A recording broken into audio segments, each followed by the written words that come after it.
Digital පාසල YouTube channel එකත් එක්ක එකතු වෙලා ඉන්න ඕගොල්ලෝ සාදරයෙන් පිළිගන්නවා.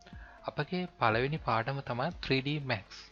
එහෙනම් අපි බලමු 3D Max කියන software එක ඇතුලේ වැඩ කරන්නේ කොහොමද සහ 3D Max කියන software එකේ advanced විදියට වැඩ කරගන්නේ කොහොමද කියන එක ඉදිරියේදී ඕගොල්ලන්ට අපි කියලා දෙන්න බලාපොරොත්තු වෙනවා. එහෙනම් අද පාඩම් විදිහට අපි මුලින්ම බලමු 3D Max කියන software එකේ introduction එකක්. එහෙමත් නැත්නම් 3D Max කියන software එක ඇතුලේ වැඩ කරන්නේ කොහොමද කියන එක පිළිබඳව ඒකේ තියෙන menus ඊළඟට toolbars ඒ වගේ දේවල් එක්ක වැඩ කරන්නේ කොහොමද කියලා අපි බලමු. 3D Max කියන software එක අපි install කරගත්තයින් පස්සේ මෙන්න මේ විදිහට තමයි interface එක දිස් වෙන්නේ. මම ඕගොල්ලොන්ට කියලා දෙන්න හදන්නේ 3D Max 2016 කියන version එක යටතේ.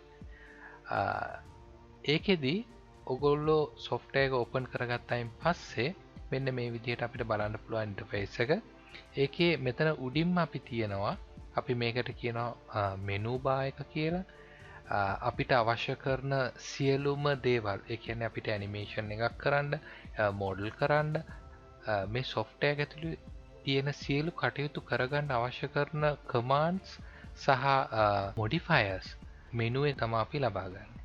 ඊට පස්සේ පල්ලෙහෙන් තියෙනවා toolbar එක. අපි ඒකට කියනවා මේක toolbar එක කියලා. අපිට නිතර වැඩ කරගෙන යද්දී අවශ්‍ය වෙන tools මෙන්න මෙතන තමයි තියෙන්නේ. අපිට මේක කැමති විදියට ඕන විදියට අපිට කස්ටමයිස් කරගන්න පුළුවන්. නමුත් මෙතන බේසික් අපිට වැඩි වශයෙන් අවශ්‍ය වෙන tools ටික තමයි මෙතන මේ විදියට පෙන්නුම් කරලා දීලා තියෙන්නේ. ඊළඟට තියෙන toolbar එක අපි ඒකට කියනවා මේ graphite modeling toolbar කියලා. එහෙම නැත්නම් අපි ribbon එක කියලා කියනවා. මේක ටිකක් අපි advanced විදියට model කරද්දී භාවිතා කරන menu එකක්. ඉදිරියේදී මම මේ ගැන ඔයගොල්ලන්ට කියලා දෙන්න. ඊට පස්සේ අපිට ගියාපුවාම මේ viewport එක ඇතුලේ ප්‍රධාන වශයෙන් මෙන්න මේ විදිහට කොටු හතරක් පේනවා. මේ කොටු හතරේ ඔයගොල්ලන්ට පේනවා ඇති වම් අත පැත්තේ කෙරෝල්ට ගියාපුවාම top කියලා තියෙනවා. ඊට පස්සේ දෙවෙනි කොටුවට ආපුවම front කියලා තියෙනවා. ඊළඟ කොටුවට ආපුවම left සහ මෙන්න මේ කොටුවට ආපුවම perspective කියලා තියෙනවා. එහෙනම් මේ කියන්නේ මොකද්ද? මේ කියන්නේ අපි මොකක් හරි ඔබ්ජෙක්ට් එකක් මොඩල් කරද්දී ඒ මොඩල් කරන ඔබ්ජෙක්ට් එක දිහා අපිට බලන්න පුළුවන් කැමරා ඇන්ගල්ස් ටික තමයි මේ දීලා තියෙන්නේ. ඒ කියන්නේ අපිට ඔබ්ජෙක්ට් එක උඩින් බලපුවම පේන විදිය, ඉස්සරහෙන් බලපුවම පේන විදිය සහ වම් පැත්තෙන් බලපුවම පේන විදිය සහ පර්ස්පෙක්ටිව් කියන්නේ සාමාන්‍ය විදිහට බලද්දී පේන විදිය. හරි. එහෙනම් අපි බලමු මේක තව ටිකක් පැහැදිලි වෙන විදිහට මම ඔයගොල්ලන්ට පෙන්නන්නම් පොඩි ඔබ්ජෙක්ට් එකක් ඇඳලා මේ කියන දේ කොහොමද පේන්නේ කියන එක. මේ ඔබ්ජෙක්ට් එකක් අඳින විදිය ගැන මම ඉස්සරහදී පැහැදිලි කරලා දෙන්නම්. දැනට මම මෙතන ටීපොට් එකක් අරන් මෙන්න මේ විදිහට ඇඳලා පෙන්නන්නම් ඔයගොල්ලන්ට. perspective view එකේ. දැන් ඔයගොල්ලන්ට පැහැදිලිව පේනවා ඇති මේ ඔබ්ජෙක්ට් එක දිහා අපි බලපුවාම top view එකෙන් පේන විදිය සහ front එකෙන් පේන විදිය සහ left එකෙන් පේන විදිය සහ එහෙම නැතුව අපි සාමාන්‍ය විදියට බලද්දි පේන විදිය තමයි මේ තියෙන්නේ. ඊළඟට අපිට වැදගත් වෙන තව මෙනු එකක් තමයි මෙන්න මේ පැත්තෙන් තියෙන්නේ. මේකට අපි කියන command panel එක කියලා. මේ command panel එකේ මේ විදියට tabs තියෙනවා.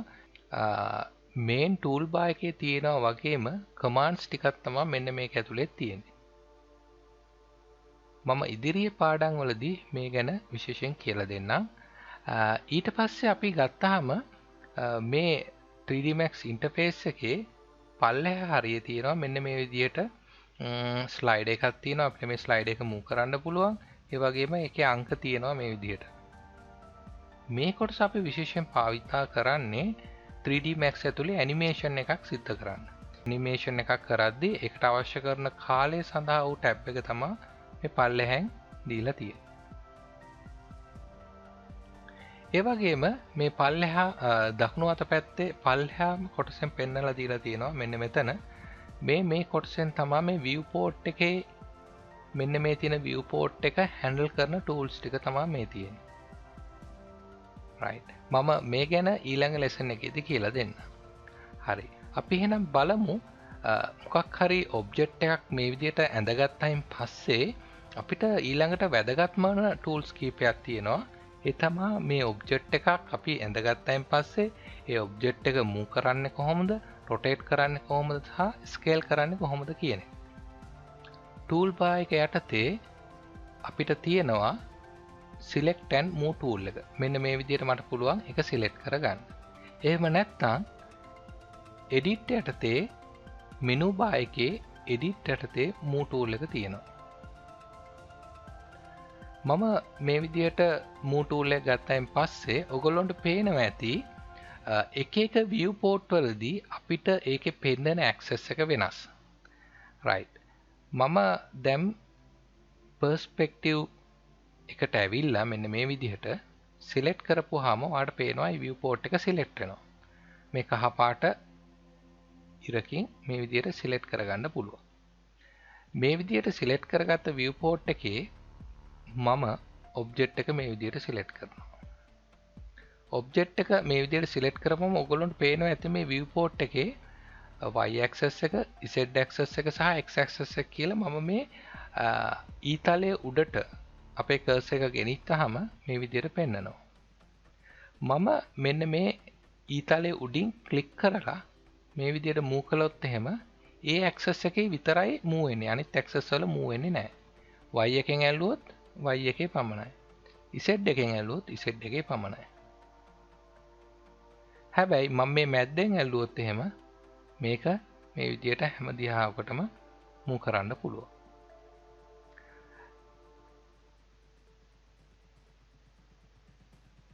ඒ වගේම ඊළඟ tool එක තමයි rotate tool එක. අපිට menu එක යටතේ rotate tool එක මේ විදිහට edit rotate කියන එක යටතේ ගන්න පුළුවන්. ඒක shortcut key එක තමයි E එක. එහෙනම් rotate tool එකෙත් ඔයගොල්ලන්ට පේනවා ඇති මෙන්න මේ විදිහට access ටික අපිට select කරපුවාම ඒක highlight වෙනවා කහ පාටින්. ඔයාට ඕන access එකේ මේ විදිහට යාව rotate කරන්න පුළුවන්. එතකොට ඔයා කොච්චර අංශක ගානක් rotate කළාද කියන එක මෙන්න මේ විදිහට බලා ගන්න පුළුවන්. උඩින් පේනවා අපිට කොච්චර අංශක ගානක් කරකුවද කියන එක. ඊළඟ එක තමයි අපේ scale tool එක. ඒකත් මම අර ඉස්සෙල්ලා කිව්ව විදිහට main menu එකේ තියෙනවා edit කියන menu එක යටතේ scale. scale tool එකත් අපි ගත්තාම මෙන්න මේ විදිහට මැද්දෙන් ඇල්ලුවොත් එයාව සම්පූර්ණයෙන්ම scale කරගන්න පුළුවන්. අපි එක axis එකකින් ඇද්දොත් එහෙම මේ විදිහට එයාව එක axis එකකට විතරක් scale කරගන්න පුළුවන්.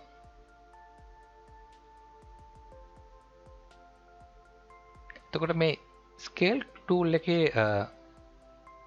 shortcut key එක තමයි R.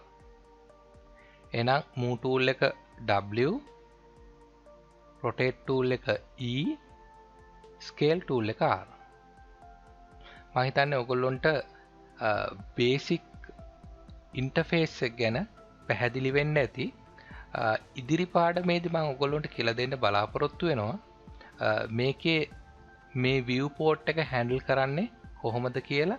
ඒ කියන්නේ මේ viewport එකේ තව තියෙන commands ඔයගොල්ලන්ට පහසු වෙන විදිහට කියලා දෙන්න ඉදිරි පාඩමේදී බලාපොරොත්තු වෙනවා. ඔයගොල්ලොන්ට මේ පාඩමේ මොන හරි ගැටලු තියෙනවා නම් පල්ලෙහා තියෙන comment section එකේ දාන්න. අපි ඒ ගැන කතා කරමු. ඔයාලට තියෙන ගැටලු වලට උත්තර දෙන්න මම බලාපොරොත්තු වෙමින් ඉන්නවා.